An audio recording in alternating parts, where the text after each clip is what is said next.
नमस्ते दोस्तों।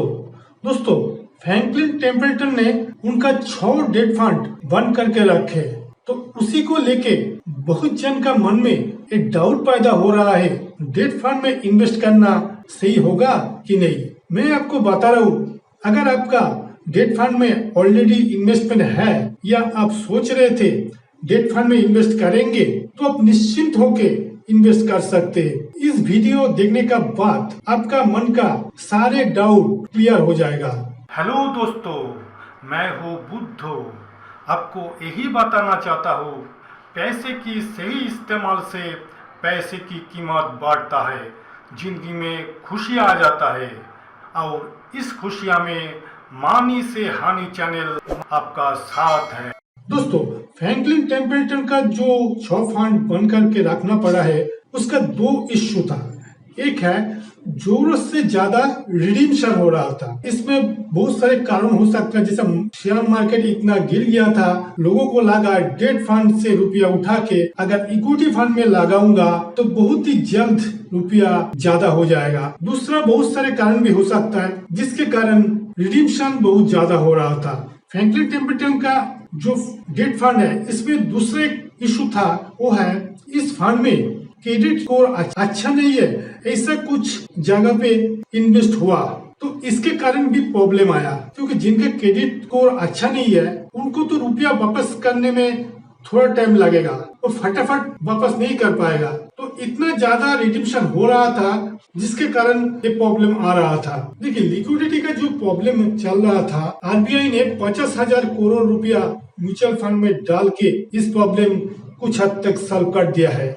Date fund में एक दो नहीं, 18 कैटेगरी का फंड है। अगर आप देख देख के चुन चुन के करेंगे तो आपको ये वाला प्रॉब्लम नहीं आएगा। मैं आपको बोल के नहीं, मैं आपको स्क्रीन में दिखा के सब कुछ समझा रहा हूँ, तब जाके आपको पूरा समझ में आ जाएगा।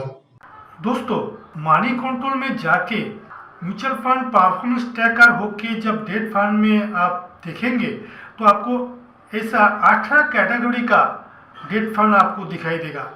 तो इस सभी 18 कैटेगरी फंड का बारे में आपको जानकारी लेने का इतना खास जरूरी नहीं है। मैं जो 2-4 कैटेगरी का बारे में आपको बताऊंगा, उसमें से आपको समझ में आ जाएगा, सारे डाउट क्लियर हो जाएगा। देखिए, मैं पहले आपको दिखा रहा हूँ ये जो शॉर्ट ड्यूरेशन फंड, इसमें दबा के देखिए, इसमें आइए, इसमें बहुत सारे शॉर्ट ड्यूरेशन फंड का नाम आपको दिखाई दे रहा है। इसमें से जिस कंपनी का फंड लेके इतना प्रॉब्लम हो रहा है, कोई फ्रैंकलिन का ही एक शॉर्ट ड्यूरेशन फंड का अंदर में जाके आपको दिखा रहा हूँ। देखिए, जब मनी कंट्रोल में ऐसा किसी भी फंड आप खोलेंगे, आपको पहले थोड़ा नीचे जाना पड़ेगा। नीचे जाके ये जो पोर्टफोलियो है, इसको देख लीजिए। देखिए, इसमें किस किस सिक्योरिटी टाइप में कितना परसेंटेज एक्सपोजर है। देखिए, इसमें गवर्नमेंट ब्रैकेट में 0%, low risk, moderate risk, high risk, तीनों रिस्क इसमें जुड़ा हुआ है। लेकिन इस शॉर्ट ड्यूरेशन फंड का दूसरा जो अल्टरनेटिव फंड है, उसी को देखिए। मैं इसमें से किसी भी एक को खोल के आपको दिखा रहा हूँ। देखिए, जैसे कि मान लीजिए मीरा एसेट शॉर्ट टर्म फंड, इसको क्लिक करके आपको दिखा रहा हूँ। ये जो फंड आपको दिखाई दे रहा है, इसमें भी आप नीचे जाइए।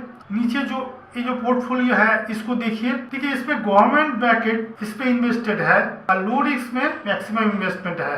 मॉडरेट रिस्क, हाई रिस्क में कुछ भी इन्वेस्टमेंट नहीं है।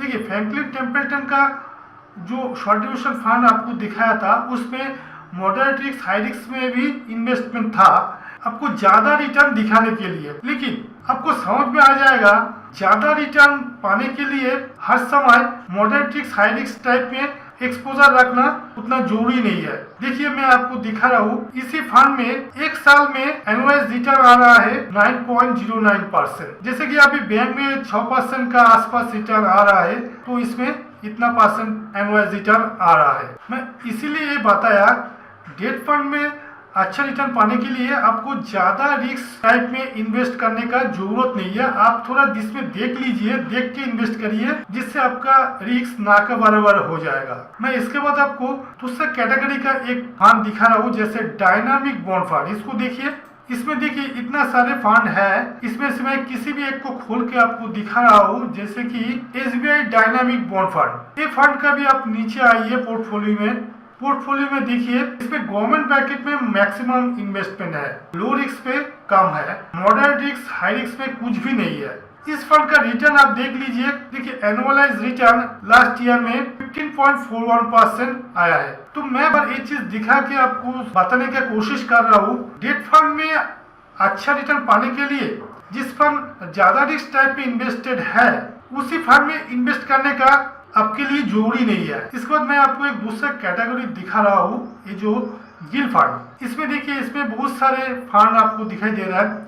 इसमें से किसी भी एक मैं खोल के आपको दिखा रहा हूँ, जैसे कि मान लीजिए IDFC गवर्नमेंट सिक्योरिटीज फंड। देखिए इस फंड का अभी हम नीचे में पोर्टफोलियो में जाके आपको दिखा रहा हूँ, इसका पोर्टफोलियो देख लीजिए। देखिए इसमें सारे के सारे सब गवर्नमेंट ब्रैकेट में इन्वेस्टेड है। इसमें लो रिस्क मॉडरेट रिस्क किसी भी रिस्क में इस फंड में इन्वेस्टेड नहीं है। इसमें क्या रिटर्न आ रहा है आप देख लीजिए। देखिए इसमें लास्ट ईयर में रिटर्न आया 17.42%, जैसे कि अभी बैंक में 6% का आसपास रिटर्न आ रहा है, इसमें लास्ट ईयर में इतना परसेंटेज रिटर्न आया। देखिए मैं बार बार ये बताने की कोशिश कर रहा हूँ, डेट फंड में ज्यादा रिटर्न पाने के लिए आपको ज्यादा रिस्क लेने का ऐसा खास जरूरी नहीं है। आप कम रिस्क या बिना रिस्क से भी आपको ज्यादा रिटर्न मिल सकता है। इसी गिल फंड कैटेगरी का दूसरा ऑल्टरनेटिव फंड भी देख लीजिए। देखिए ये जो ऑल्टरनेटिव फंड गिल फंड का सारे के सारे जो आपको फंड दिखाई दे रहा है, देखिए एक साल का रिटर्न हर फंड 15% से ज्यादा ही दिखाई दे रहा है।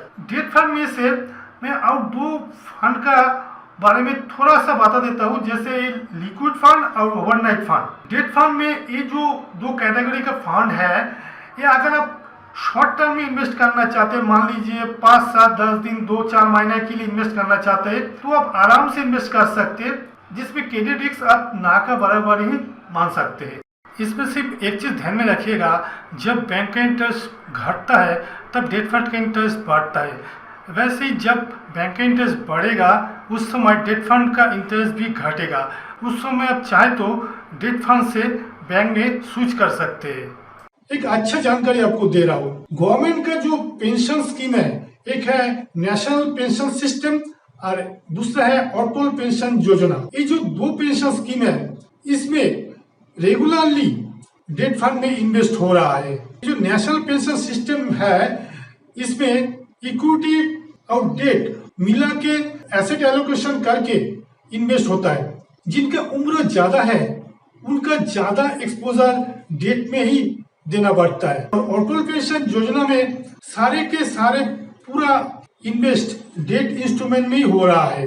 अगर गवर्नमेंट खुद डेट इंस्ट्रूमेंट में निश्चित होकर इन्वेस्ट कर पा रहा है तो आप क्यों कर नहीं पाएंगे। और एक दूसरा बात ध्यान से सुनिए, मान लीजिए जिन्होंने लमसम में इन्वेस्ट करेंगे, अभी इक्विटी मार्केट मान लीजिए हाई है, इक्विटी हाई मार्केट में लमसम में इन्वेस्ट करना सही नहीं है। अगर शॉर्ट टर्म में, मीडियम शॉर्ट टर्म में या मीडियम टर्म में इन्वेस्ट करना है तो उन्होंने तो डेट फंड में इन्वेस्ट करेगा ना, क्यों हाई इक्विटी मार्केट में इन्वेस्ट करेंगे। मेरा आशा है डेट फंड लेके आपका मन का सारे डाउट क्लियर हो गया होगा।